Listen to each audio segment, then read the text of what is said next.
So it's a real pleasure to have Professor Dylan Rodríguez as our final speaker of the fall semester of CRAAV, the CRAAV initiative. Dylan Rodríguez is a teacher, writer, and scholarly activist. He was named to the inaugural class of Freedom Scholars in 2020 in recognition of his leadership in academia as a researcher who provides critical insights to social leaders. He recently served as the president of the American Studies Association between 2020 and 2021. He has worked as a professor at the University of California, Riverside since 2001, and was the faculty elected chair of the UC Riverside Division of the Academic Senate between 2016 and 2020. Prior to his Senate leadership, he was the chair of the Department of Ethnic Studies, 2009 to 2016. Dylan's work addresses the normalized proliferation of oppressive violence in everyday state, cultural, and social formations.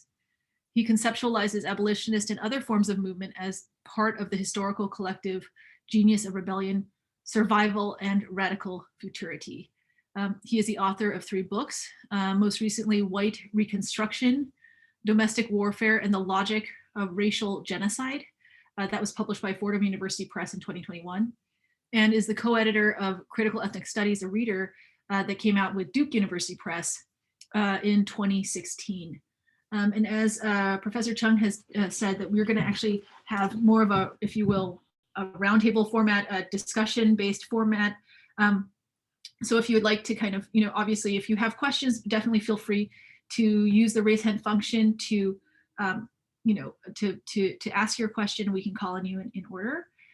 So maybe I could just start out a little bit with some questions for Dylan, if that's okay, and then we could move to more questions from the audience.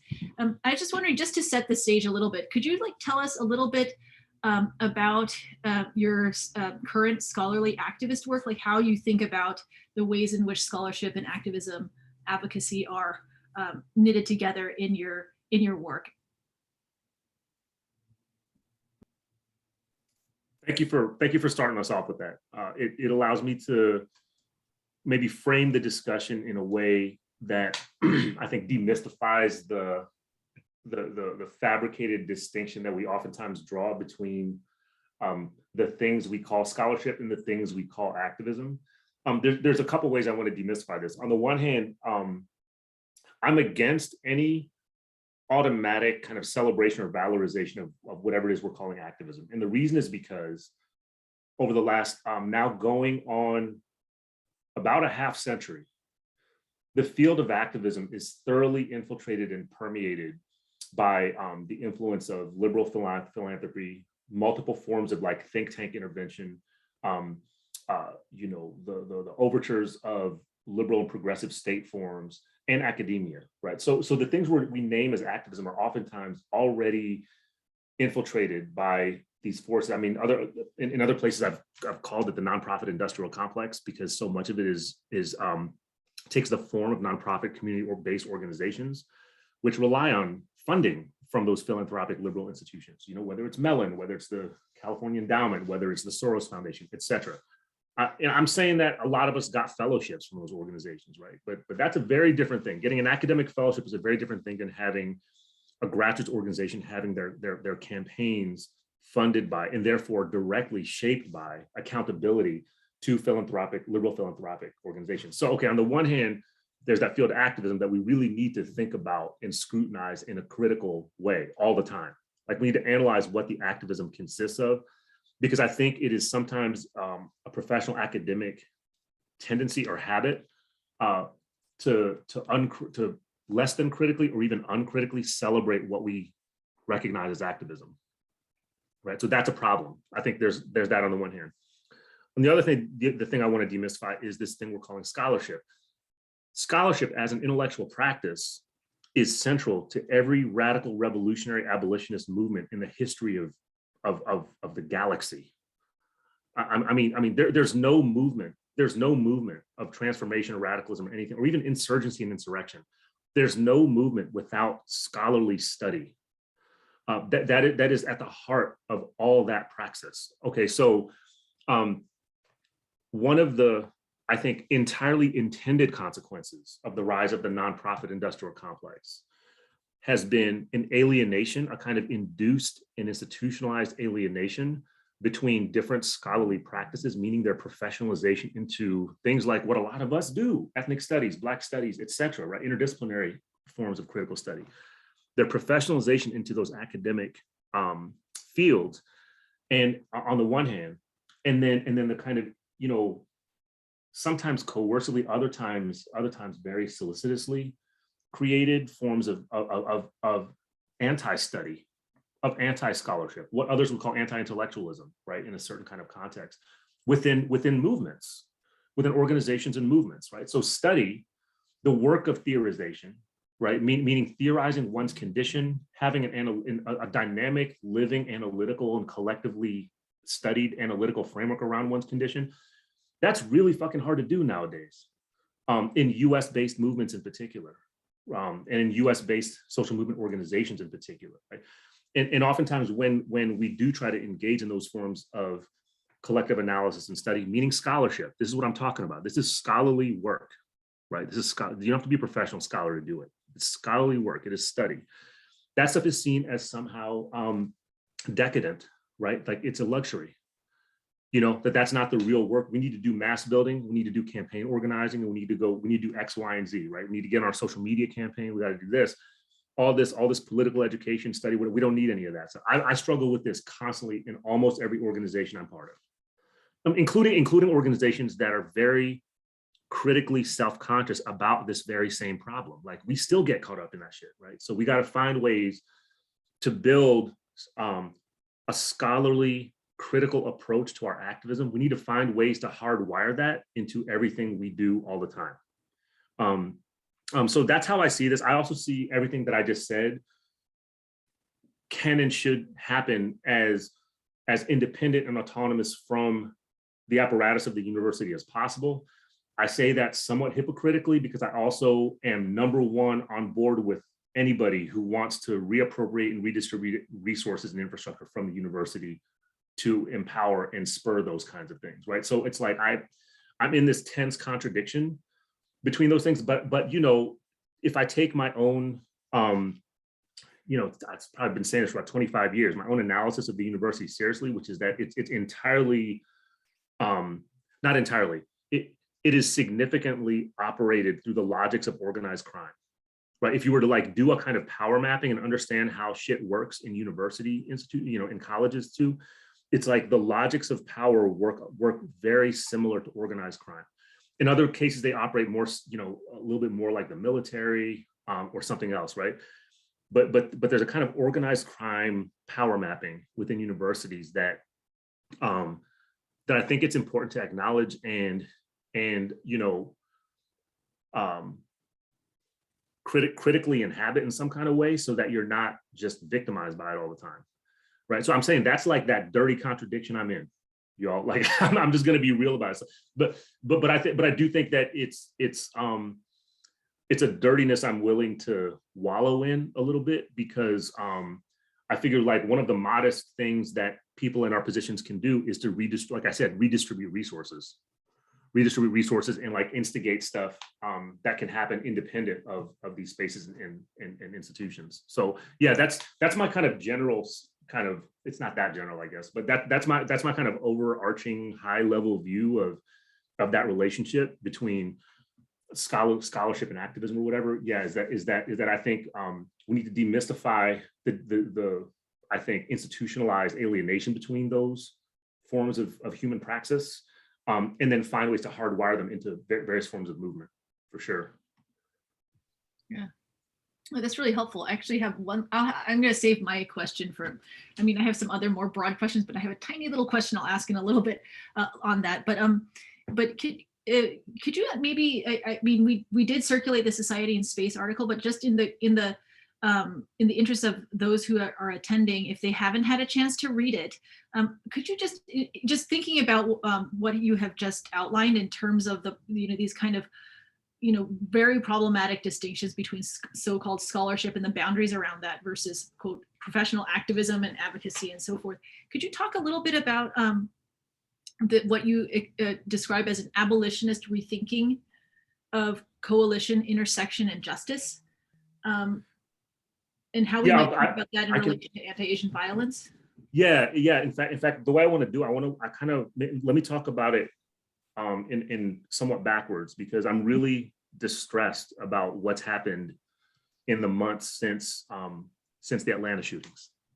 Right. I'm distressed in multiple ways, but I'm especially concerned and distressed about how there has been a rush toward clout around canonizing a particular kind of discourse and politics around hashtag stop Asian hate, hashtag stop AAPI hate.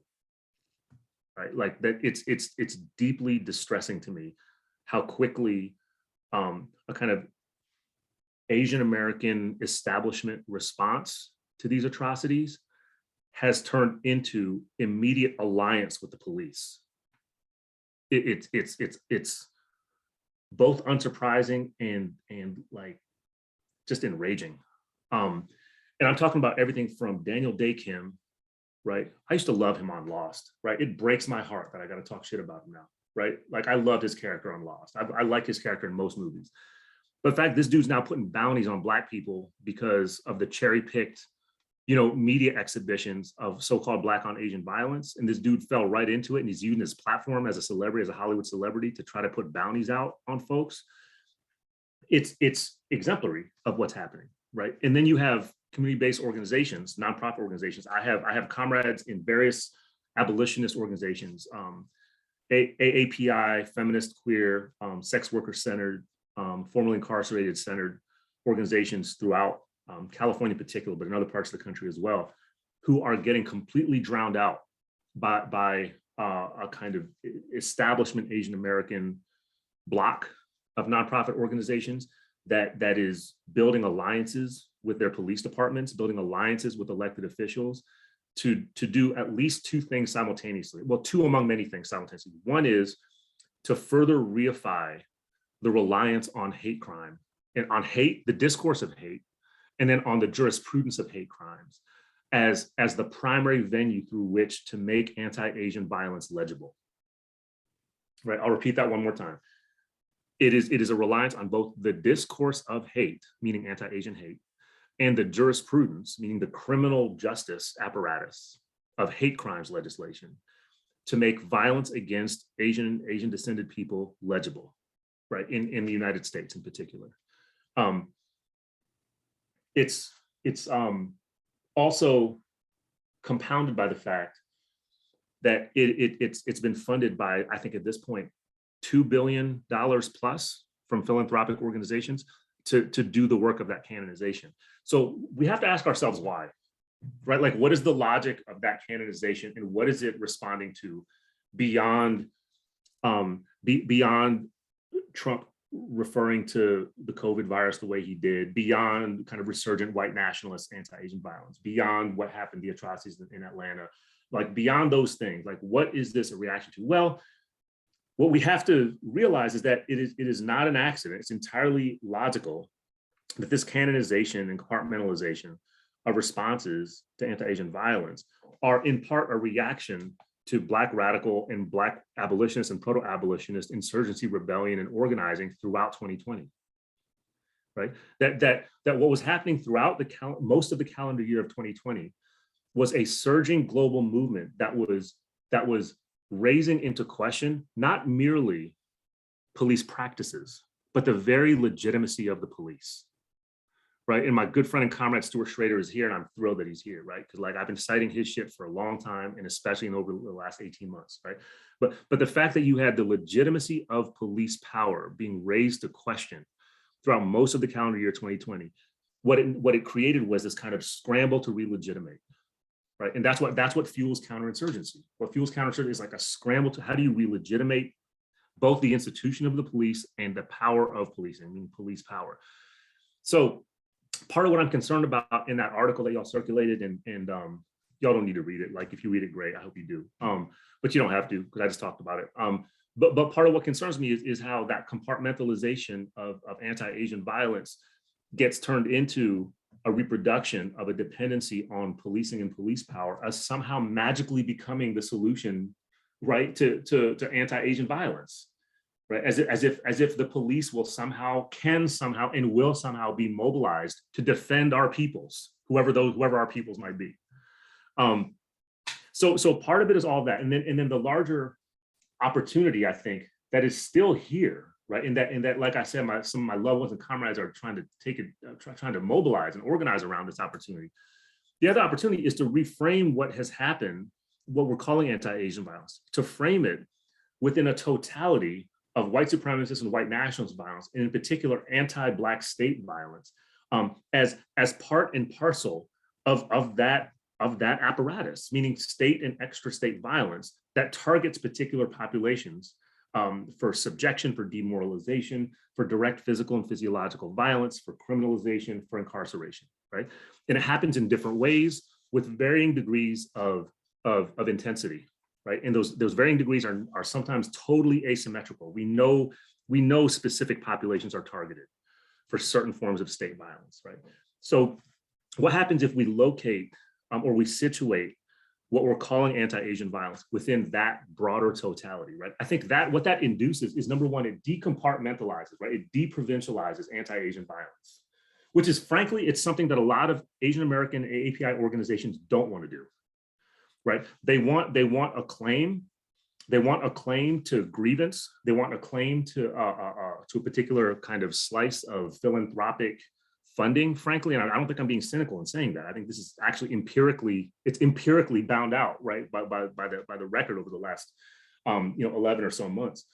That there's a vested interest in that political, discursive, and cultural compartmentalization of Asian American violence as a singular thing, right? But what if it's not, right? What if it's like both, a significant and periodically corollary expression of white nationalism and white supremacy in its totality, and what if we understand it in relation to anti-Blackness and anti-Black state violence, right? That it's a different picture.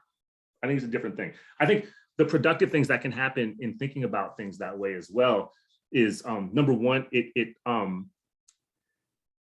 I think it induces a stronger differentiation between the different political tendencies that define Asian American politics, which I don't think are as well defined as they should be at this point, in terms of inducing antagonism between them, right? Like, in other words, the spectrum of politics is not benign. Like, there are severe, irreconcilable contradictions within that spectrum. They need to be hashed out, and people just need to pick a fucking side. Like, that's historical moment. The historical moment where it's like, it's not benign anymore, right? Like you can't passively sit by and say, okay, it's cool if they just do the anti-hate crime stuff over there and then we do abolition stuff over here. No, those things are irreconcilably opposed to each other. And like, we need to force something that compels people that they have to actually make a principled decision. You can't just have a smorgasbord. You can't just, pick an entree from the buffet here. It's like, no, these things are in direct contradiction to each other. And frankly, it creates a lot of harm, because for communities that remain kind of permanently criminalized and targeted by state violence and by the extensions of state condoned violence, the way that Asian American Asian American establishment and Asian American influencers are reproducing this kind of liberal state policing narrative as the solution to anti-Asian hatred, it's completely on board with a counterinsurgency against the liberation struggles and the freedom struggles and the abolitionist struggles that we've been part of, that we've been in for this last period of time. So I think it's a responsibility to challenge that.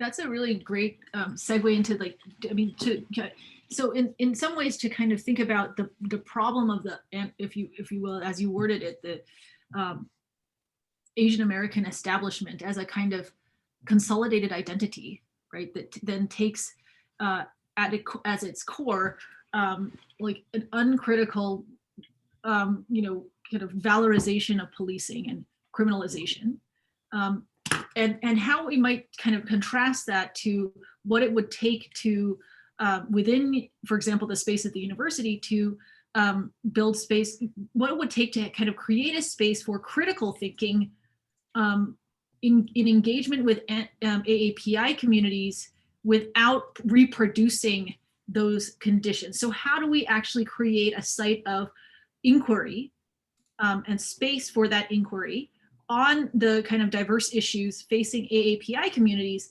without reproducing exactly what you're saying in terms of those conditions that lead to and anti-Asian violence, but also intensify the forms of anti-Black violence that come out of the establishment response to anti-Asian violence, right? So do you have any thoughts on that? Yeah, like a million. I put something in chat that's a very practical response, though, that I think I think it's already active at Johns Hopkins, actually. But the Cops Off Campus work for me has been really productive in kind of nourishing the kinds of critical interventions and conversations that you're talking about. Beyond the actual, I'm talking beyond the actual organizing work that Cops Off Campus chapters do. The fact that that Cops Off Campus attracts students, faculty, and staff from different fields and disciplines and curricula, and even colleges and schools sometimes, has meant kind of organically that abolitionist thinking, analysis, pedagogy, and debate makes its way into the infrastructure of the university.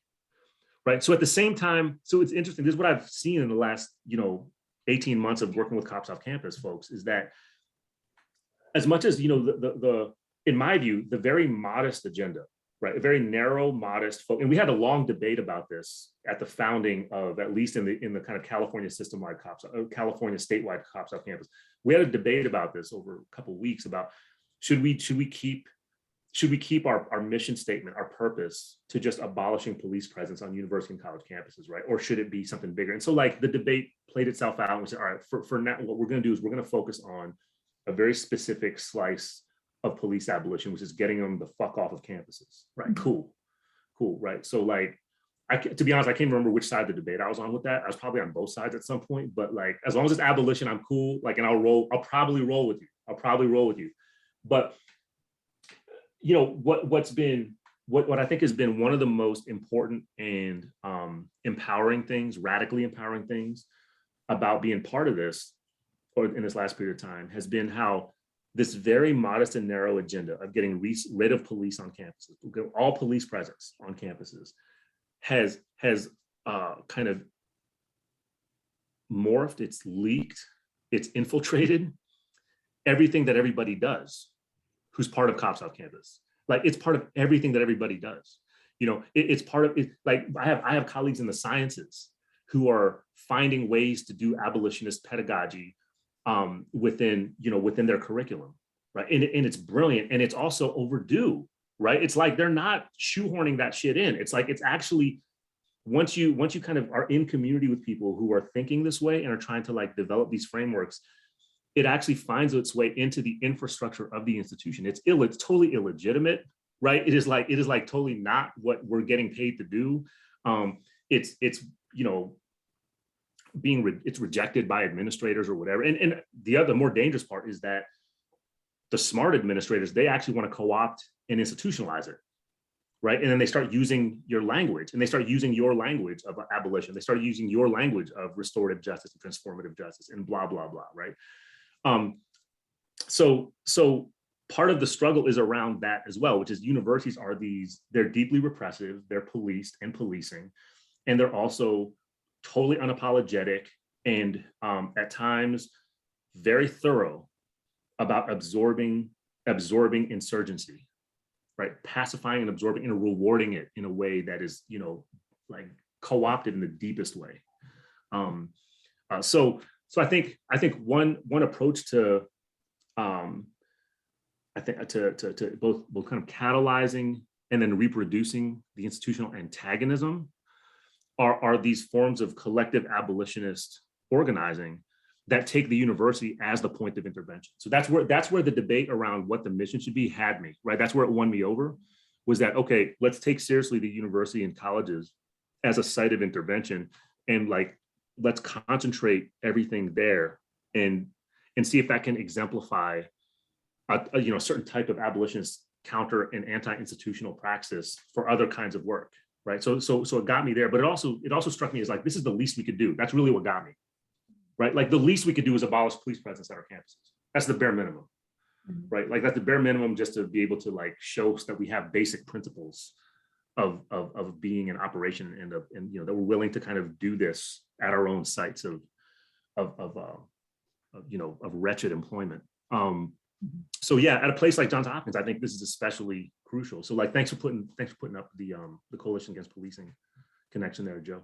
So yeah, so I think this is part of it, is getting engaged with forms of collective work that have nothing to do with a department. They have nothing to do, you know what I mean? They have nothing to do with kind of the building out of the university's kind of self-enunciated infrastructure, but rather infiltrating the infrastructure and building a counter practices and counter infrastructures and counter curricula within the already existing ones.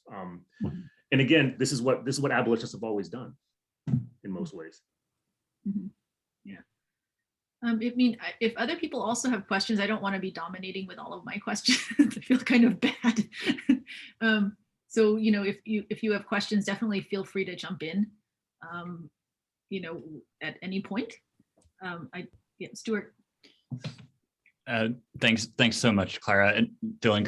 Great to have you here. I just to go back maybe one question earlier, when you were talking about the kind of politically irreconcilable antagonisms, I've just come out of class, so I'm kind of like thinking about my undergraduate students, and I find that some of the language that that they have available to them to make sense of these antagonisms are things like generation, not so much class. That's perhaps what I would suggest could be useful.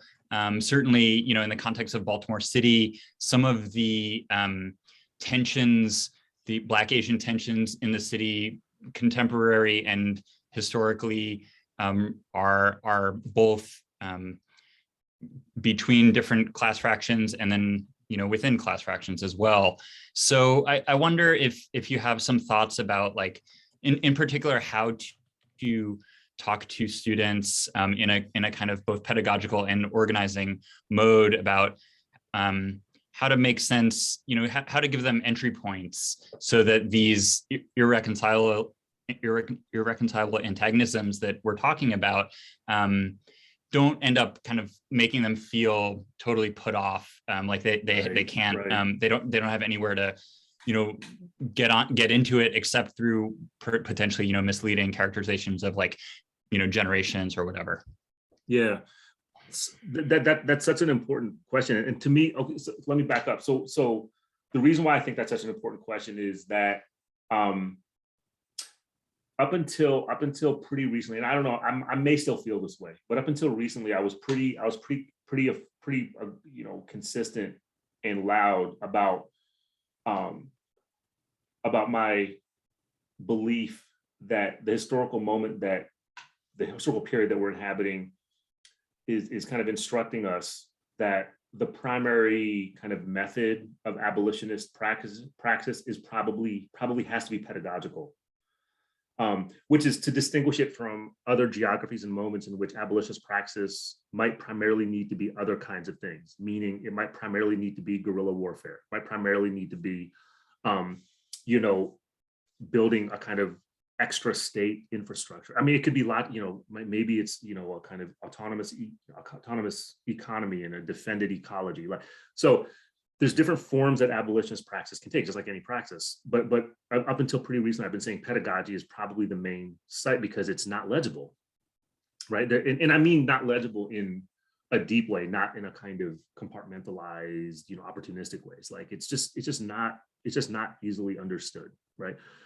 So I think 2020 forces me to kind of expand that horizon just a little bit and say, 2020 showed me that you can actually burn police stations down, right? And that serves a purpose in and of itself, and it also produces a pedagogical platform, and it serves it is a pedagogy, right? So it's like there's that too, which means that the distinctions between these forms of praxis start to melt. That's my way to that's my kind of way of contextualizing a working response to this question that you just raised, which is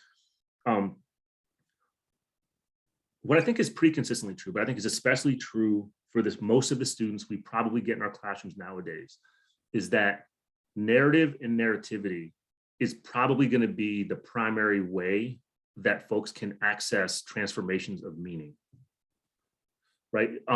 In other words, I know for me, it was like the reading, right? The reading and the collective dialogue and like doing this kind of seminar thing that we're doing here in this room.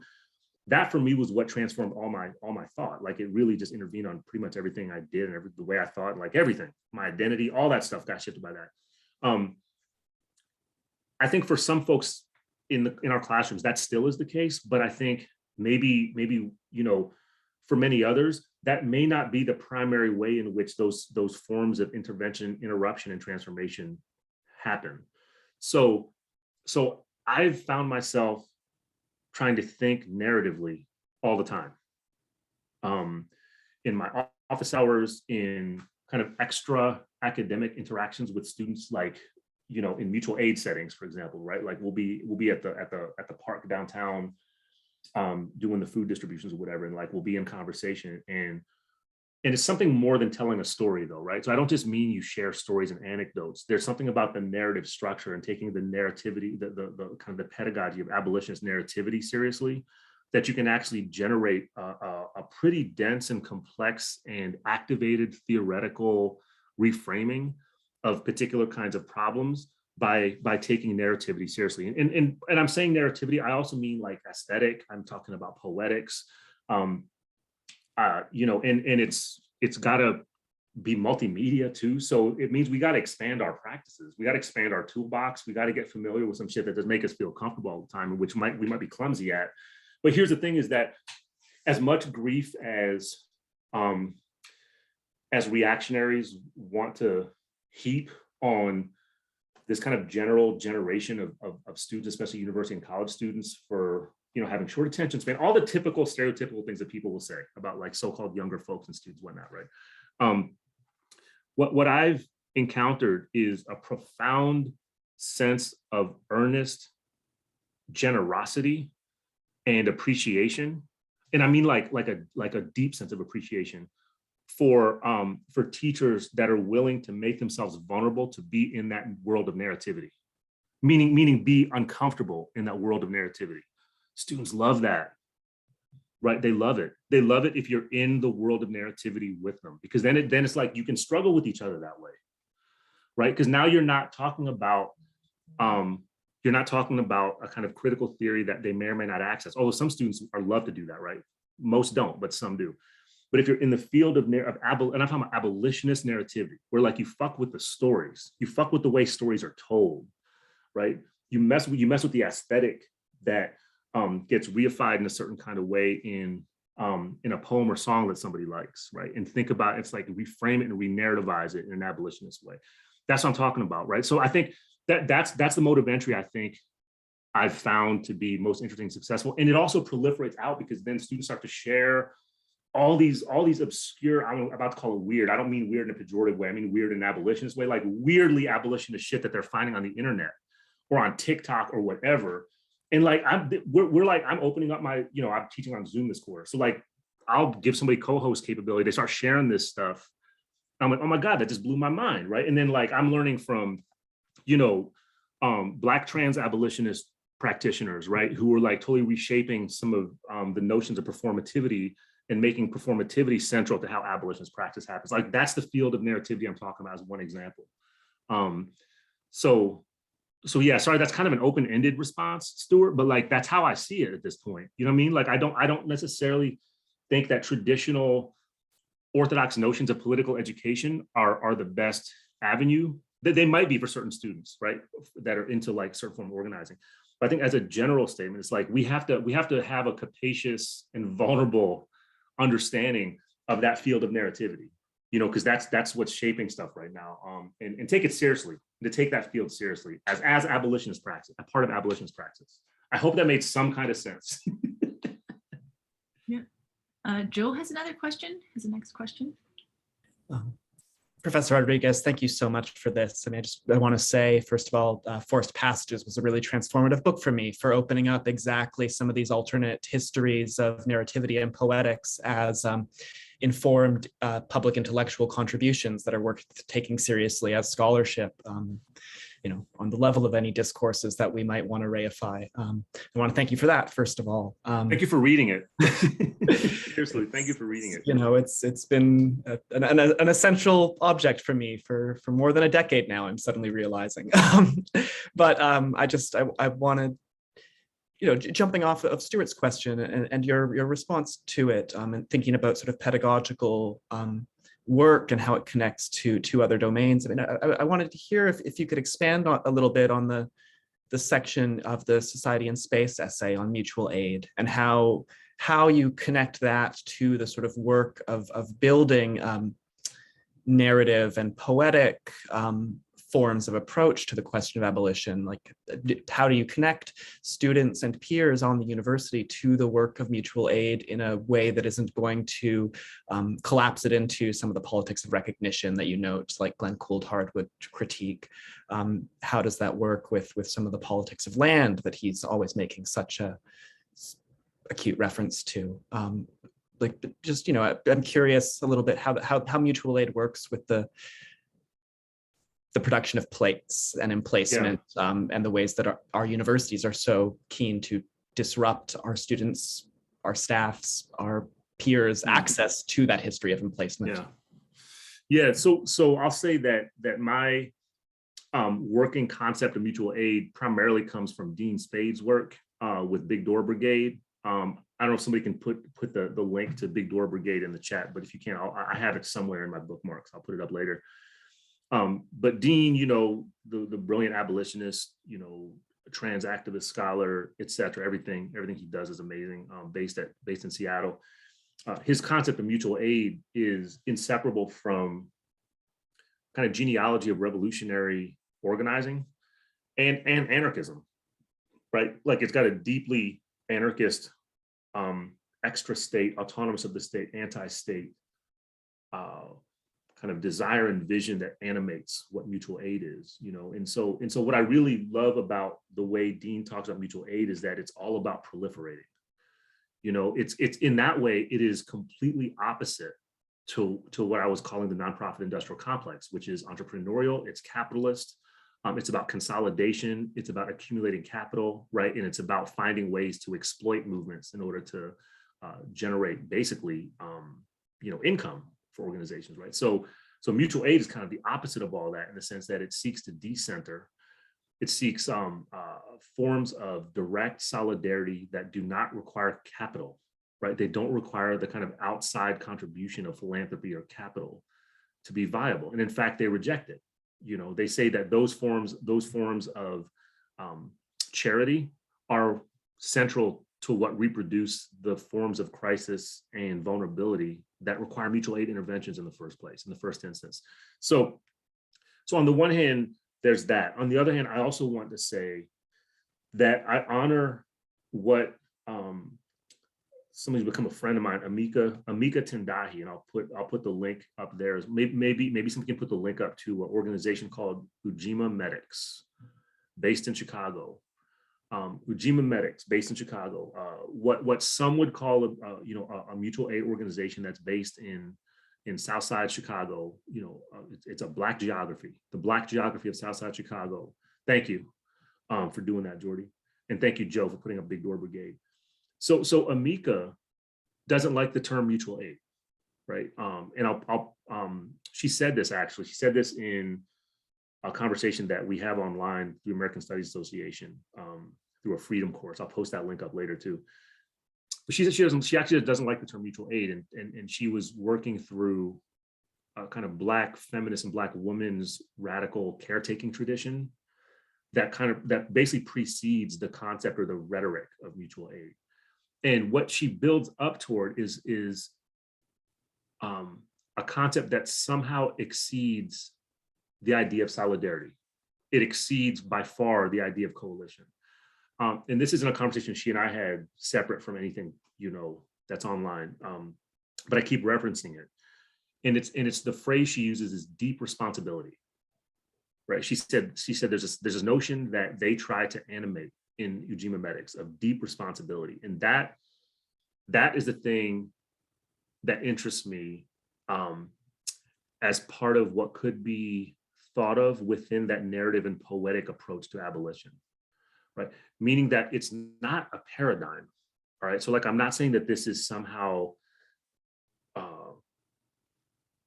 some kind of universal framework through which to do abolitionist work. No, I'm not saying that. And Amika even was saying that in our conversation when I was asking her more about it, right? Deep responsibility it's a certain kind of narrative and poetic approach to abolitionist relation with the people with whom you are engaged in liberation struggle with, right? And the reason why she names it deep responsibility, it's about a form of responsibility which can, in a sense, feel invasive and coercive to the person for whom you are taking responsibility. And I'll give you the example that Amika gave me. She said deep responsibility means that that you're in such a close and caring relation with the person or with a community that you find that it is within your obligation to intervene on them and to make them not do something, right? Or to intervene, to tell them to stop doing something, or maybe to do something, because you know better than them the harm that they're experiencing, right? So it's like you actually know better than the person knows for themselves because you're right next to them and you care about them as much as they, maybe even more than they care for themselves in that moment, right? There's something about that as an abolitionist relation that is really hard to theorize and talk about and implement in some kind of organizational framework, right? Because it's about a narrative and a poetics. You know, that's what it really is, right? There's no formulaic way to do that. And you can fuck it up, right? Like you might intervene at the wrong time. So there's something also deeply human about this, which is kind of the whole point, right? There's something deeply human about it. It is anti-formulaic. It's entirely poetic. It's entirely narrative. So it's like me saying to Joe, tomorrow you're not going to work. You know, you're going to stay home. You know, you're going to sleep 12 hours tonight. Like we got your back at work and you're going to be kicking and screaming because you want to go to work because you got shit to do. You got emails to, you know what I mean? There's a meeting you got to run, et cetera, right? There's all kinds of reasons why you need to go to work, right? And you probably don't even feel it like that. But me and others, we have this sense of deep responsibility, right? And it's a poetic and narrative practice where we're now coming to you and we're saying, it's like, no, you know, you're going to stay home tomorrow. Like we're making you do this. Like if it means that one of us has to stand at the door and make sure you know, that you stay in bed and rest, right? Call us carceral if you want, right? But we're trying to keep you from being carceral to yourself by taking deep responsibility for your well-being. So, so this is part of this kind of approach to abolition that I think exceeds conventional notions of organizing, mobilization, and even strategy. Can I just add a little question on that, on the question of deep responsibility and this kind of potential, the possibility of like coercion in there? I mean, I think one of the issues that it raises, I mean, and I wonder if we might kind of talk about this a little bit, the ways in which that might actually overlap with state forms of care. So for example, I'm thinking about, addiction. Like I've worked a lot of questions of, economic, poverty and addiction and health. And, what in contexts where, for example, somebody who has an addiction, health might not be the supreme value for them. It might actually be something else. It might be getting high. It might be doing something else. And only in the context where you can say that, no, the supreme value should be health and you are incompetent. Yeah.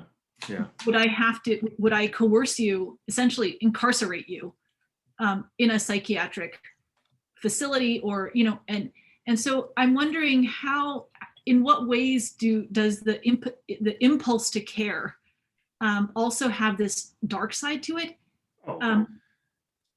Yeah.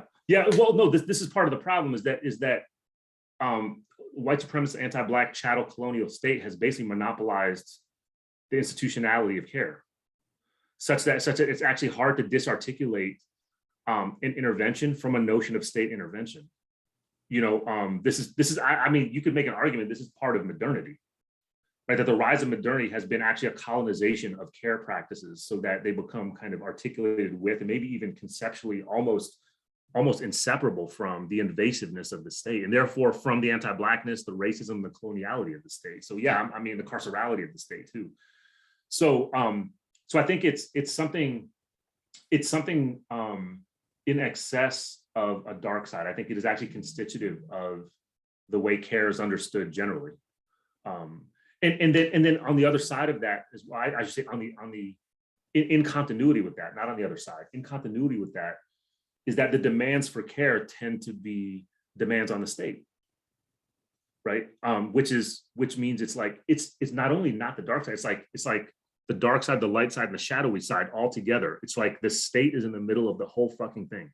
And meaning what you just named, the carcerality of the state's forms of care is in the middle of the whole thing. So like even the demands that people make as decarcerating demands for care rely on the carceral forms of state care, right? So this is what it means to be in a carceral, world, in a carceral condition. So yes, there's that. I'll also say that, if you listen to somebody like Amika, or listen to all the various Black radical practitioners, Aboriginal and Indigenous practitioners who think about care in similar or deep responsibility in similar ways, or something similar to that. There's a kind of there's a tracing of a genealogy of care, like traditions and genealogies of care that have nothing to do with these carceral state forms, right? So like we might see and identify certain analogs between them, but I think the more we get into proximity with how those forms of deep responsibility and intervention are actually practiced, they don't feel or look anything like what the state does.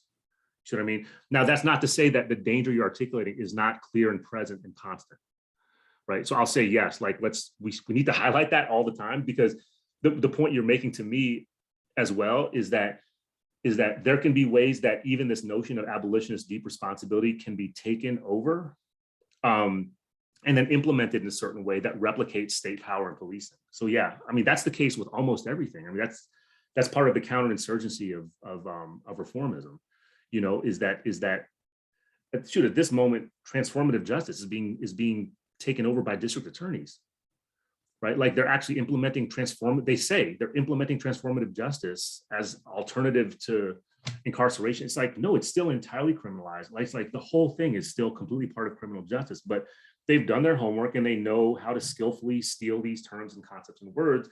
And the problem is that certain earnest, well-meaning practitioners in academia and beyond, social work, et cetera, buy into it, right? And they see it as progress that the state has now appropriated and started implementing these things. So I think the danger you're outlining, Clara, is it's a constant one. And I also think that there's a need to identify the multiple traditions and genealogies that are in a constant state of insurrection against that kind of state monopoly on things like care, on things like safety and security. You know what I mean? Like things like even schooling and education, right, and so forth and so on. So yeah, so I think that's you've identified one of the primary tensions that I think abolitionist praxis and analysis has to be in all the time. Yeah, there's no kind of final answer to that. You have to be in that all the time. Actually, can I just one little question too that actually kind of ties to this in some way? Could you talk about how the concept of a normalized domestic war? I think this ties into what we're discussing now. Could you talk a little bit more about that? How, and my sense is that, does this shift the picture of war itself? Do we need to reconceptualize war and the boundaries around, let's say, something like war and police action, right? I mean, this is what we've seen in, other sites, what happened in the Korean War, right? But I'm just wondering how, could you kind of talk a little bit more about this, about normalized domestic warfare and how this shifts the picture of war? I mean, in a way, I think what it does shift is the archival and narrative centering of a particular form of warfare versus war in general. And by that, what I'm saying is I'm not the first and I won't be the last to identify kind of the normalized everyday operation of the state in a place like the United States, right, as engaged in constant asymmetrical targeting of particular populations to live in conditions that can only be described as some combination of directed targeted war, occupation, colonial displacement, hyper segregation, whatever segregation, hyper segregation, incarceration, or something close to proto incarceration, or some similar version of that, right? To me, these are all states of war that don't align with a kind of hegemonic historiography of war. So the shift has to do with what we pay attention to and what we privilege and what we think is important in the narrativization and address of war as such. All right. So I think there's that piece of it. The other component of this is to say yes to the latter part of your question, which is I think to do that work, which is to think about these targeted asymmetrical forms of war making that are waged on behalf of a particular population against another population in the same national geography. That for now we're talking about national geography, right? Or maybe not, maybe a local geography too.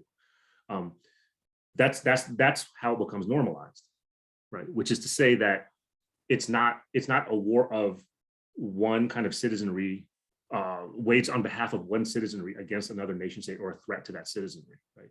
It's ostensibly among inhabitants of the same geographies in the same places, many of them citizens and many of them not, that's a messy picture, but that's also how it becomes normalized, right? Because it's both declared, meaning the state is constantly declaring its intent to wage asymmetrical war on these targeted populations. I mean, it makes no secret of that, right? It even calls them wars, right? Notoriously in recent decades, we've talked about the war on drugs almost seemingly endlessly, right? And people know what the war on drugs seem to think that they know what the war on drugs actually was now, right? That it was a war on these people and those people and these people. But the state made that clear from the beginning, right? In many cities and places, it's gang injunctions are basically a declaration of a war on Black and brown children or young adults, right? So it's like there's no secret that there's these declarations of war. It's just that it becomes normalized through a particular reliance on the kind of ontological, discursive, and cultural structures of things like anti-Blackness, multiculturalist white supremacy in a broader sense, and then in certain places a focus on kind of colonial relations with indigenous people who refuse to be occupied, on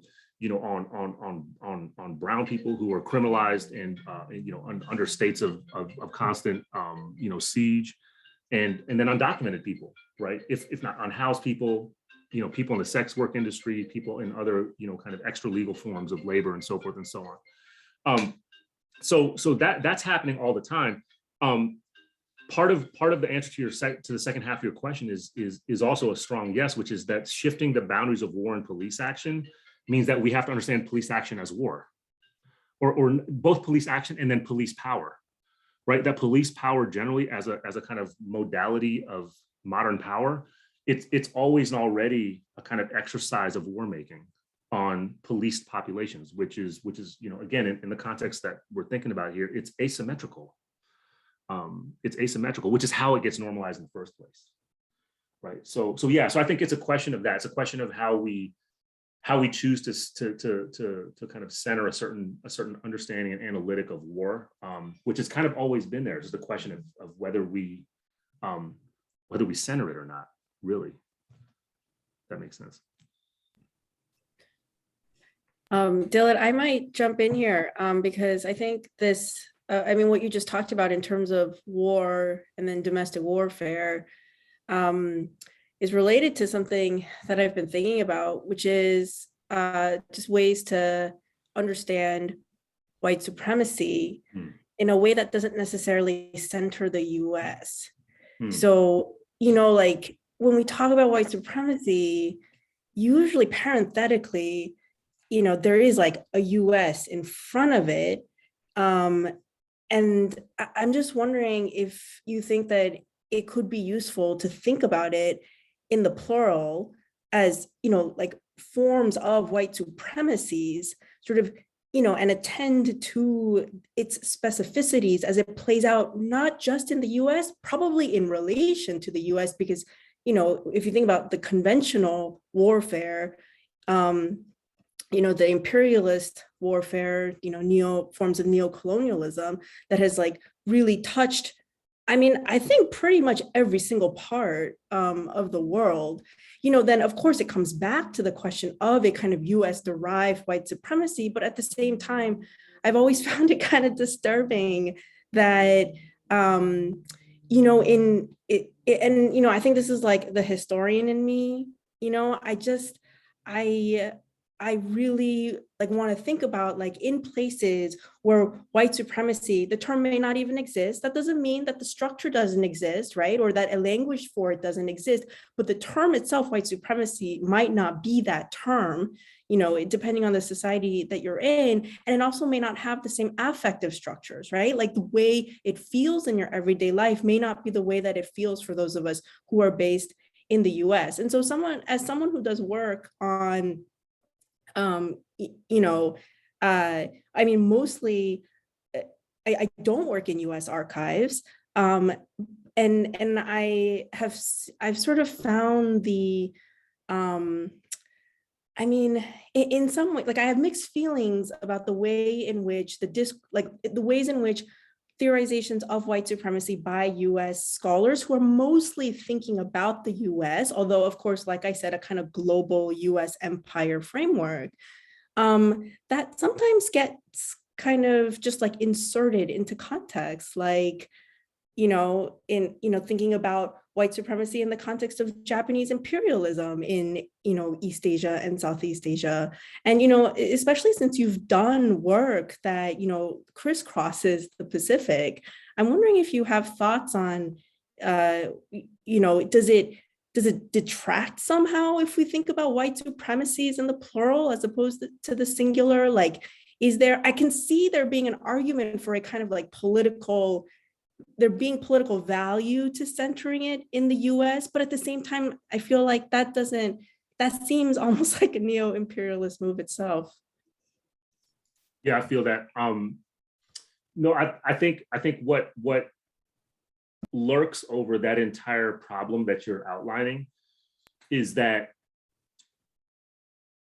there's a generalized failure in the sense that we presume agreement on on the definition of white supremacy in the first place. I think that's actually where the problem is. It's not just, so I don't just want to say that there's like a crappy definition that's out there somewhere. I think I'm talking about the presumption of an agreement on a definition. That's what's at the heart of the problem you're outlining, in my view, right? And of course, it lends itself to a certain type of, US centric chauvinism. And it's because, there's a sense of presumption that accompanies it. Now, if we can address the kind of political and pedagogical project of defining white supremacy, at that point, I think we can get somewhere in response to the dilemma that you're outlining. And the thing is, this is not hard. It's not necessarily hard work. It is necessary work, but it's not necessarily hard work. And the reason I say is because there's this long fucking bibliography that we can read of kind of cultural intellectual historians that have actually traced the emergence of the idea of white supremacy, right? Both in its articulation as such, right, with those two words, white supremacy, and in its kind of discursive and ideological variations, right, which echo or maybe even precede what we would call in this moment white supremacy, right? I'm talking about, Reginald Horseman writes about it, Winthrop Jordan writes about it, George Fredrickson writes about it, Audrey Smedley's got this great book that kind of almost synthesizes all that. So there's a whole bibliography of work that traces the origins of the concept of white supremacy, and for that matter of race. And what that body of historical work clearly shows us is that the United States is just one fragment of that history, right? And in most ways, it's a relative latecomer to the geographies of white supremacy. And I'm still using the singular for a reason, right? The reason I'm using it as in the singular, because I'm thinking about a certain at a certain level of at a certain register, which is I think about white supremacy on the one hand as a global aspiration, right? Meaning it's one of the practices of what the colonial project, that now ongoing half millennial colonial project, would call civilization, right? There is no civilizational project without the aspirational making of what one could come to call now white supremacy, right? That is at the kind of heart and the foundation of the origin of the civilizational project. So white supremacy becomes part and parcel of the emergence of the civilizational project, from conquest to everything that's followed in its wake and with it, right? From the chattel and carceral apparatus to the colonial displacement and conquest, to all the various forms of ecological, physical, and cultural genocide, like all the civilizational regimes of domination and power are inseparable from the global aspirational regime of white supremacy. So that is very different. Thinking about white supremacy in those terms, in other words, like with that kind of that general historical definition as kind of a militarized aspiration that crosses several centuries, right? That's a very different definition than what I think is presumed to be the agreed upon definition that a lot of the folks that you're invoking are probably working with, which tend to be relatively, kind of reactionary, extremist or somewhat extremist organizations, ideological positions, political commitments, and agendas, right? If not movements, right? There's a tendency to think about white supremacy as relatively exceptional. I think that there's been some loosening of that in recent times, where folks understand that white supremacy is much more widespread than they probably were willing to believe it was, right? Because of everything happening around us, and the fact that you had, a presidential administration that was like openly white supremacist and everything it did. But at the very same time, even in the acknowledgement that white supremacy might still be really widespread, I think there still is a disavowal of white supremacy as being the foundation of the civilizational project, which people fucking like, right? Most of us are not against civilization. Most of us aren't. With a capital C, right? Meaning the half million, most of us want to be part of it, right? We want to be included in it, right? Like I struggle with that every damn day. Like I'm from a colonial place. It's like, it's fucked up. Like that's how it messes with you, right? So I'm not saying this on some kind of, high horse, like I'm saying about, so no, it's toxifying. It's toxifying, and it's also intoxicating. It's both those things at once. Like Frantz Fanon writes about this, like famously, right? As do a lot of other people, but Frantz Fanon like does it really brilliantly. So I would say that the response to the dilemma that you're articulating around the failures or the problems or the shortcomings with how white supremacy gets addressed, I think a lot of it has to do with coming back to a question about, well, how are we defining this concept? Like, how are we historicizing it is what I'm really saying, right? How are we historicizing as we define this concept, right? Because if we understand that white supremacy is the global aspiration that fuels the civilizational project and all of its iterations around the entire planet, and that its origins are actually completely prior to the existence of the United States and even of the North American hemispheric colonial project, then we're getting somewhere, right? Then we're getting somewhere. Now we can understand the iterations. I think we can begin to understand and trace the iterations of it into what I think you would then call the multiplicities of it, right? Because so then now we can kind of find all of the tentacles, of this global aspirational structure and how there's kind of specificities with how it manifests and mobilizes and articulates in different places at different times, right? In places where there might not be any white people. But I think that's some of the most powerful places of like white supremacist violence, are places where you have a relative scarcity, if not a complete absence, of like living, being flesh and blood white people, right? Like that's, again, in the Philippines, I see it all the time, right? Both archivally and presently. Like I see how white supremacy works in the relative absence of white people, right? And it's as deadly, arguably in some ways more profoundly atrocious and deadly than in many conventional scenarios of like white violence, right? Of white supremacist violence committed by white people. So yeah, so like that's my long answer. That's my long way of getting at the answer, which is it's a problem of definition, right? And a problem of exploding the assumption that we share one. We don't, right? As with other terms, but white supremacy is a particular kind of problem, I think, in this moment, especially. Good. Oh, Erin, do you have I just wanted to ask a follow-up question to that. So I was, and this is kind of linked to Stuart's earlier question about entry points, right? So, if we, as you suggested earlier, reframed anti-Asian violence within the totality of white supremacy, does this not also kind of lead us into a sort of a dangerous trap of implying some sort of linearity, and also, kind of a homogenizing impulse, right, itself, right? And, if we're kind of referring to, again, a singular white supremacy, as Yumi pointed out, then, where does this lead us for kind of heterogeneous pathways into challenging kind of everyday forms of racism? And just as a follow-up to that, I think you were at Eileen Chow's webinar, that we had a few weeks ago, and she talked about the need to include sometimes the unruly stories of new immigrants, whose interests and political orientations may not be consistent, with the political priorities of mainstream Asian American activists. So I was also wondering, where do personal stories fit in these efforts, right? When we're trying to depersonalize anti-Asian violence.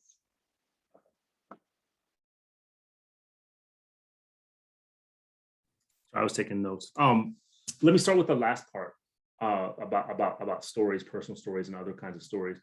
I think any effective praxis has to be focused on different forms of narrative and narrativity, including personal stories, and especially what what was being named in the last event as the unruly. Right now, I think I would want to put an extra layer of kind of critical reflection on what constitutes unruliness and how we think about it. You know what I mean? Because my concern is with how the state, the criminalizing and policing state is sometimes, maybe in an unintentional way, but nonetheless gets kind of let off the hook a little bit in privileging what it is that creates the condition of a particular person or people being unruly in the first place, right? Which is to think through Sylvia Wynter's work, right? Her kind of anti-encounter humanism. Unruliness is usually tethered to a universalization of European man, right? Like it's the abrogation of that way of being that constitutes savagery and unruliness and barbarity or whatever. So I'd always want to be attentive to that, right? And I'd want to say that, and I do know where she was coming from by saying that, right? So I'm not trying to like distort what she was saying. I'm with what she was saying. I'm just saying that I'm just talking about how there's a notion that unruliness is sometimes accompanied by a lack of access, to a logic of reproduction, to a logic of self-determination. And I mean self-determination not in the bourgeois sense, I mean it in like kind of the radical and capacious sense of a collective, right? A vulnerable self-determination. Sometimes that's what it is that gets called unruliness, right? Are the various forms of criminalized activity, of pathologized activity, of activity that is rendered outside the rationality of coloniality that gets categorized as the unruly, and therefore usually gets, becomes the kind of target of various forms of militarization by the state and extra state apparatus, meaning cultural apparatus, popular cultural apparatus, and so on and so forth, right? Okay, so I think there's that piece of it, which is then to say, I mean, which is part of my way of elaborating the first point I was making around the personal stories piece, right? Like, I'll give you an example. This is a very personal example, but I'll share it with you because I think everybody involved will be proud to share it with you. So one of my good friends is Viet Mike No. He was in prison for 25 years from the time he was 18 for second-degree murder, right? He did a retaliatory gang killing of a guy that killed his best friend in San Jose. He got out of prison about 10 years ago on parole. I met him in the, I think it was late 90s, early 2000s, and I've known him for more than 20 years now. And he also is my son's godfather. My son just turned 18. So there's an interesting way that I can think about this is the first thing I thought about when you talk about personal stories, right? And I think about how the way I talk about Mike, the way Mike talks about himself, the way my son talks about him is part of the sharing of these personal stories that disrupts both a rubric of criminalization and policing by centering Mike, right? Like first generation US born son of Vietnamese immigrants who are actually very conservative people. His parents are like very conservative Vietnamese Americans, right? And then he gets incarcerated for that act. And while during his 20 plus years, 25 years or so incarcerated, he gets down with Black radicalism. Like his education, like his kind of post-high school education came through mentorship in a community of incarcerated Black radicals. So like the reason we met was because we were in dialogue around the work of incarcerated Black revolutionaries like, you know, W.L. Nolan, you know, like Yogi Pinnell, like obviously George Jackson, like, you know, Angela Davis, et cetera, et cetera. So there's a way that his story, for me, is actually, it's in the sense of a working paradigm. For me, it's part of a paradigmatic story in a way, right? I don't mean in a prescriptive way. I mean in like a working, in a disruptive way, is what I should really say, right? It's a paradigm for disruption of a certain type of embedded canonical Asian American homogeneity. And for Mike, the thing is just like there's nothing, you know, unusual or romantic or like really disruptive about it. It's just how he's lived his fucking life. Right. And what's interesting is that that's how my kid experiences him. Right. It's like that's just my godfather. It's like, and you know, my kid's born and raised in Southern California. Like, I don't even know that he would ever identify as Asian American. I know I never have, right? I come from the East Coast, so like I never call myself, I've always been Filipino, right? So that homogeneity is like already, it's already in question anyways. I think for a lot of the folks that were, you know what I mean? For a lot of our folks, like it's already in question anyways. Like nobody calls themselves that, right? Very few usually go to college and they call themselves, they join an organization. So I think that there's something productive about disabusing ourselves of the assumption that there is a homogeneity that we need to battle to begin with.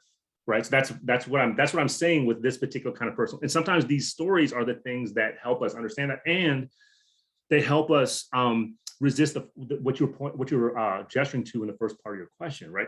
Which is the way Mike would talk about the conditions of anti-Asian violence would be completely disruptive of any kind of linearity or homogenizing impulse to begin with, right? Because the way he talks about it is, number one, he makes no qualms about the fact that he did violence and killed somebody, right? Like, and there's a whole bunch of stories around that too. Like he ended up being in the same cell block as the guy who he shot. Like I think he ended up being in the same cell block as either his cousin or some other relative, and they had to squash it. Like they had to talk to each other and squash it and figure it out so that they didn't end up having to kill each other while they're incarcerated, right?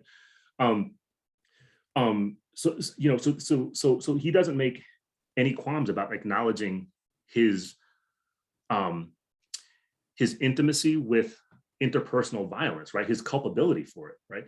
At the same time, he's equally unapologetic in talking about the conditions that induce that form of what I'm going to temporarily, for this period of time, call internecine or fratricidal, in this case, warfare, right? Because this was Vietnamese on the Southeast Asians versus, it was Vietnamese versus Vietnamese specifically. It wasn't even just Southeast Asian, it was Vietnamese versus Vietnamese. It was gang versus gang, right? And the way he talks about that condition, to me, is like a non-linear, non-homogeneous, productively disruptive way of understanding what anti-Asian violence actually is in the lived reality, the everyday grinding reality. That's what it actually is. It's not these cherry-picked spectacles of Black men, you know, pushing or beating on an Asian elder. That's not what it actually looks like. You know what I'm saying? Like, that's not what it actually is. It's probably closer, as far as I'm concerned, it's probably closer, not closer, it's probably what is more common. What I think more relatable, to use that word, right? A more relatable version is the way Mike talks about it. And so what this is seeing that kind of sharing of narrativity and personal story with my kid, and therefore with me too. It's like, that's how I've come to understand it. Meaning so-called anti-Asian. That's actually how I understand it. Is through the story of people like Mike and others too, right? But Mike's story is really close to me. So that's actually how I understand what anti-Asian violence is. I think that that work of narrative and pedagogy and sharing, and I don't know how we do it. I'm not sure how. It's probably a million ways we can do it, but I think that's where the challenge to the linearity and the homogenizing kind of logic, it already is there. In other words, right? Like, I don't think we need to invent anything. I think that shit is already there. It's a matter of challenging how it is that certain forms of establishment, certain forms of kind of, corporate and philanthropic installed authority, they want to constantly canonize and consolidate a homogenizing and linear story about what anti-Asian violence is. I hope that made some sense, Aaron. I hope I sort of answered your question. It's a great question.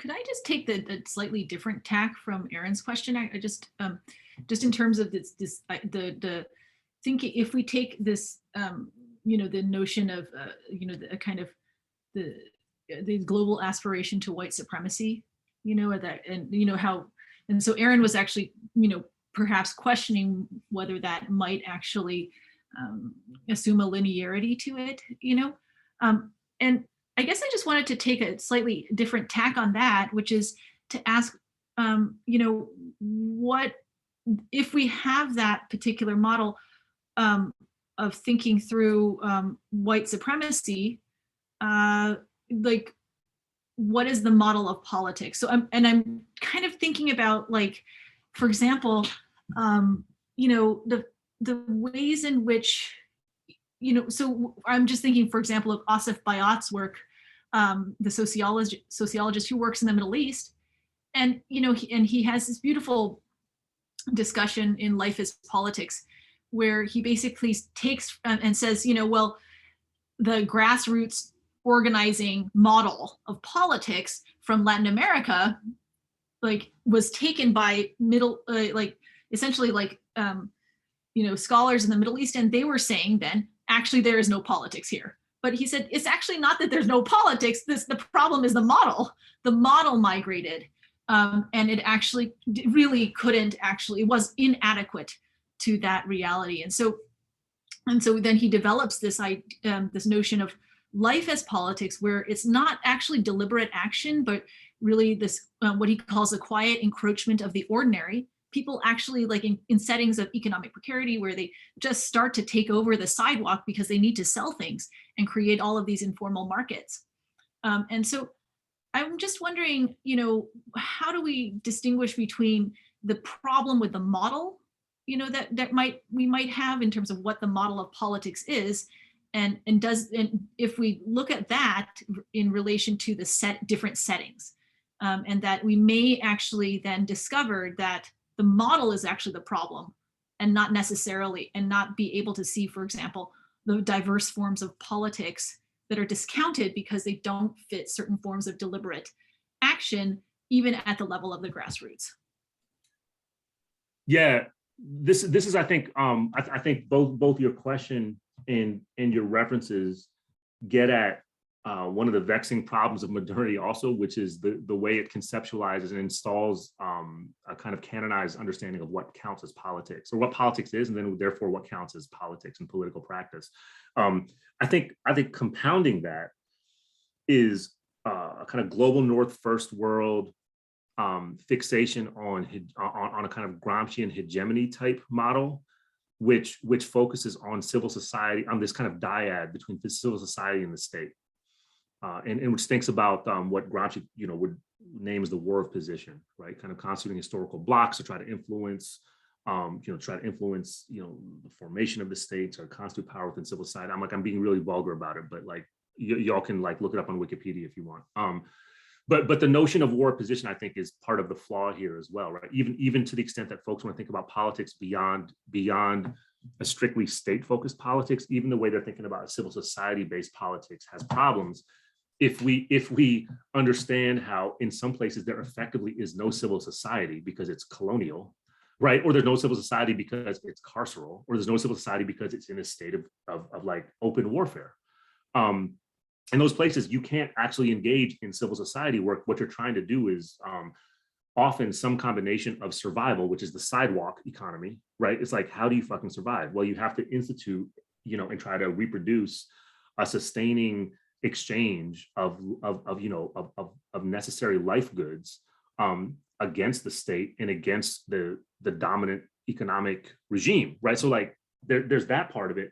And then there's also how people try to implement a form of security, right? How do you implement security under conditions of direct, militarized duress, right? And that's why, I'm coming back to thinking about that's colonial conditions, right? It's carceral conditions, it's conditions of war.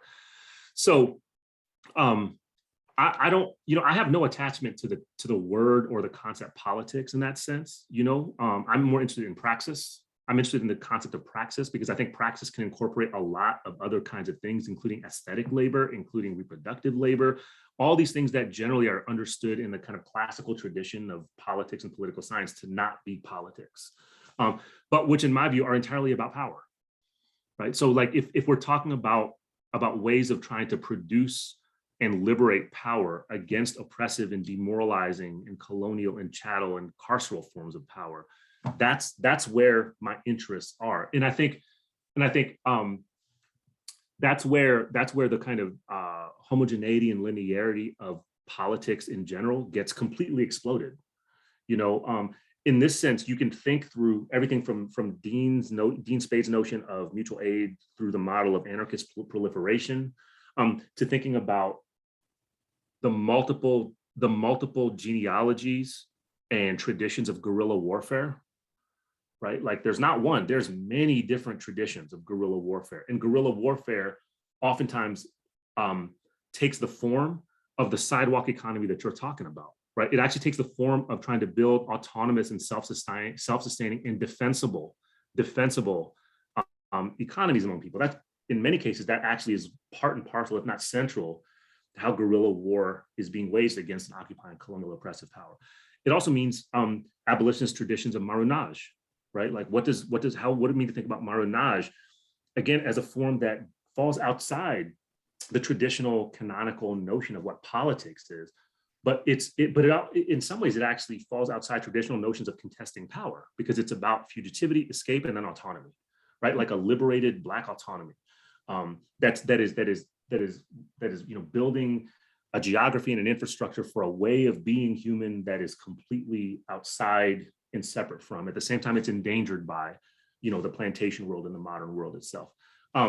So I think to think about the global aspirational structure of white supremacy is to already, in my view anyways, it's to already anticipate the need to develop a deeper and more nuanced and theorized and rigorous understanding of all the forms of praxis that insurrect against that global aspiration in different places all the time.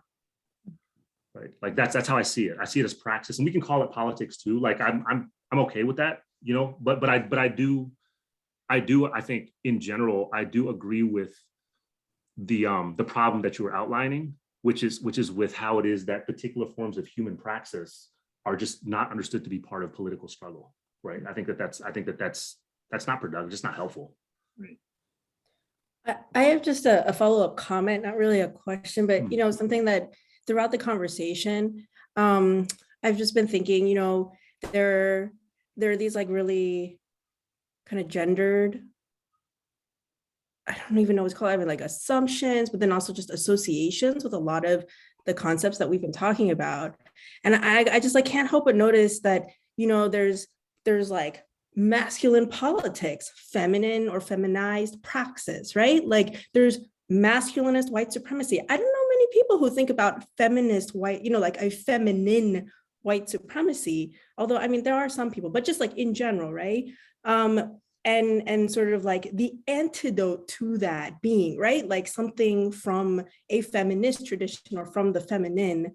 I mean, even like, I was thinking with the notion of care, care, like deep responsibility, like those are like intensely feminized and feminine roles, right? And it requires a kind of like ethics and presence and sensibilities that I think most of us have been socialized to understand as feminine. So I must say, like, there were many moments in the conversation where I thought, this is great, but it means more work for me.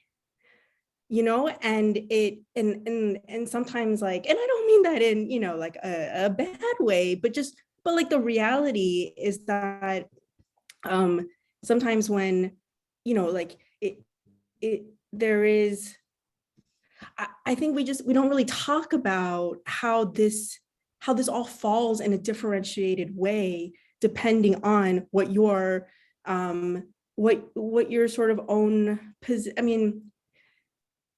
however you may identify in terms of your gender, but like just what your own position is. Like, you might be a dude, but like, and identify as one, but have a very like feminized position within your community or your family or whatever. But yeah, so it's just a thought. It's not really a question. It's just that I sometimes find it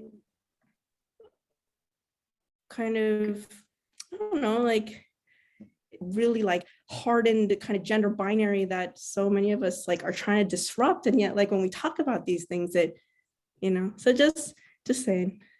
I think can I just, one issue is that I think one of the slips that can happen that is that the idea of the questions around care and the feminine and slip into the into sex, essentially. And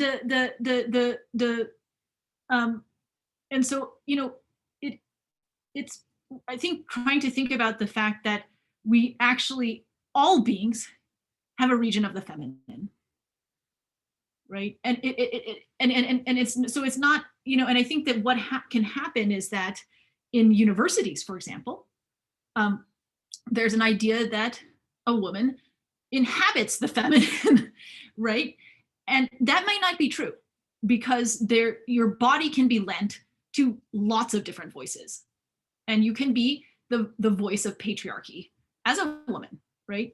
And so that I think that one of the questions is really how, I understand the way in which certain forms of labor actually get cast on faculties, certain bodies, if you will, like identified by, with the state's eye, like, but I do think there's something about, if we kind of slip into the idea that it's like only women who can do this, who actually can project the voice of the child or the voice of or the region of the feminine, then I think that we are also kind of allowing that to happen to us. We're allowing that to happen to us. It actually, the masculine voice does reside in us, and it can come out terribly too.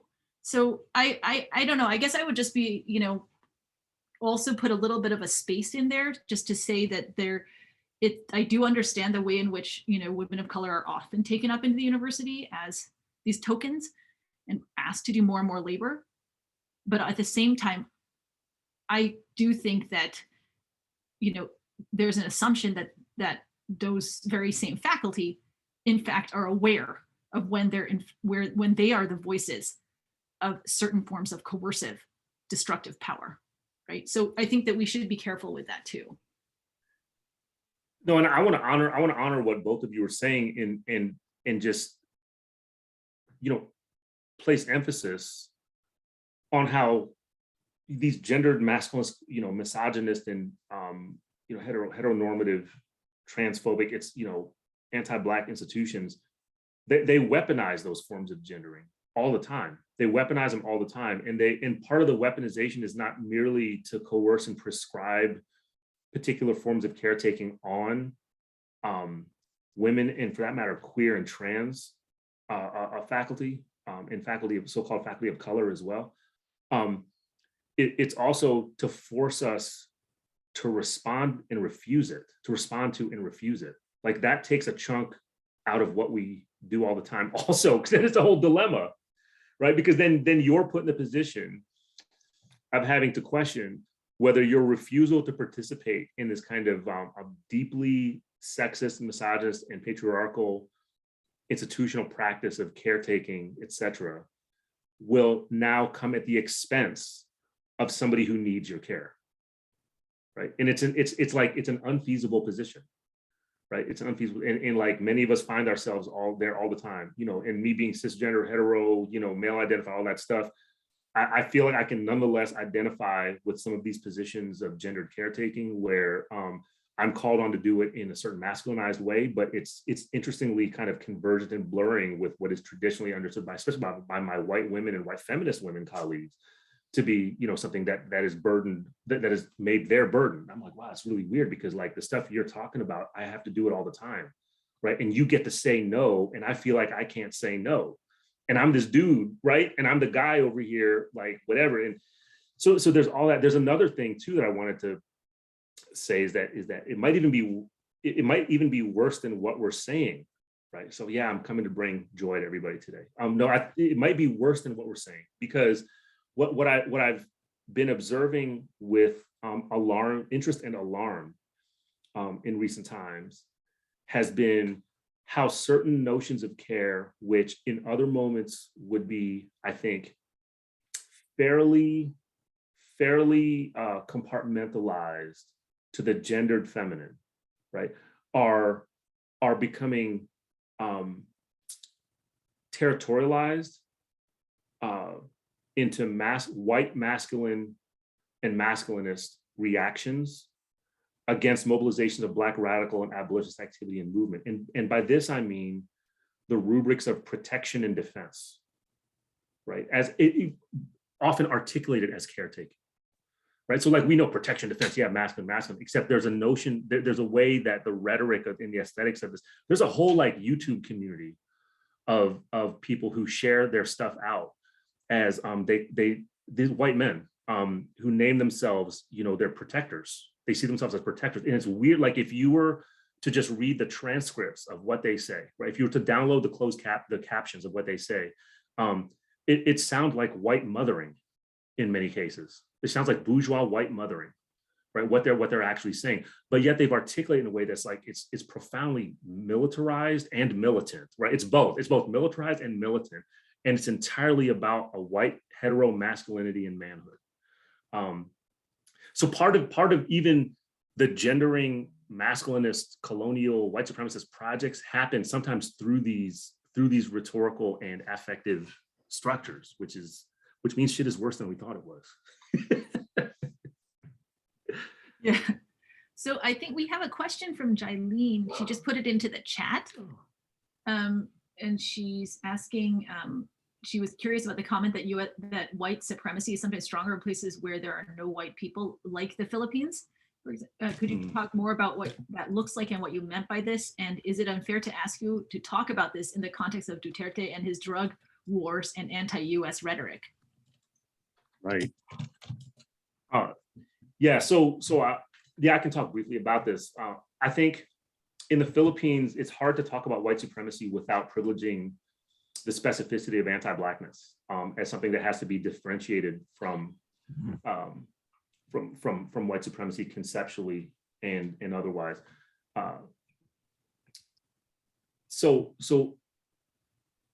in a place like the Philippines, what I understand happens as part of kind of the neo-colonial project is that there's a neo-colonial aspiration toward white being.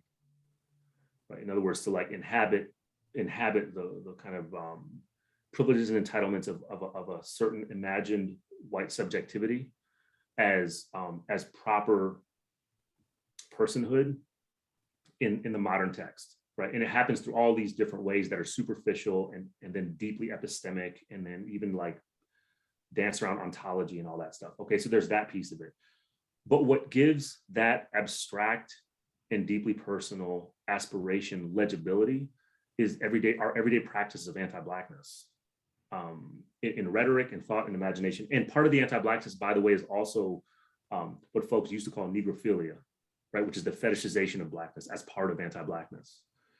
So I say this with, by the way, I say this not as an interloper, right? Like, I was the first person in my family born in the U.S., but Tagalog is my first language. I was in the Philippines throughout my childhood, like, I think almost every summer, like every other summer, sometimes more than that, for several months. Like I'm close, I grew up very close with my family in the Philippines. Like I knew what the smell and the, what the food and what the geography was in Manila and other places when we were there. But part of these everyday practices of anti-Blackness, they happen through things like Duterte's regime, right? That Duterte, by the way, sometimes people have already forgotten this. Duterte preceded Trump, right? Duterte was elected before Trump was elected.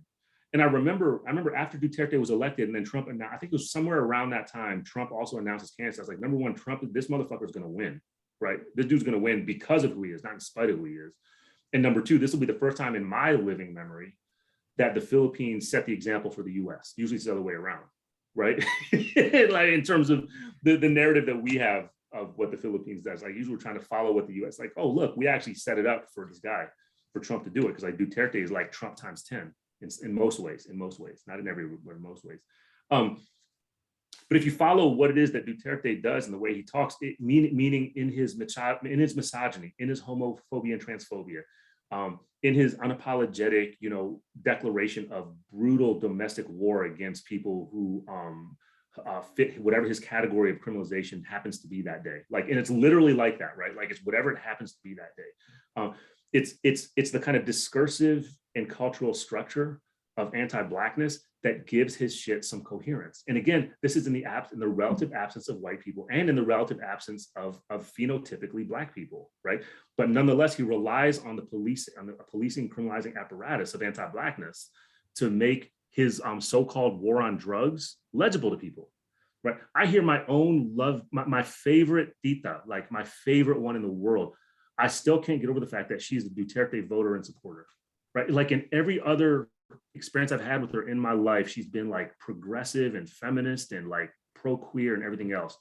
But there's something about what Duterte enlivened as a kind of cleaning up of the garbage and the trash of humans, right? Like getting rid of that dirty excess that make life miserable for us, right?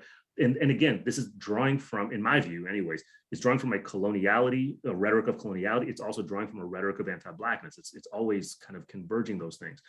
That's what made it legible for her and millions and millions and millions of other people, right? So that's how I see this playing out. And I did want to make a special point of emphasis that white supremacy is never, it tends to not be coherent without the legibility granting apparatus of anti-Blackness in its different ways of playing itself out.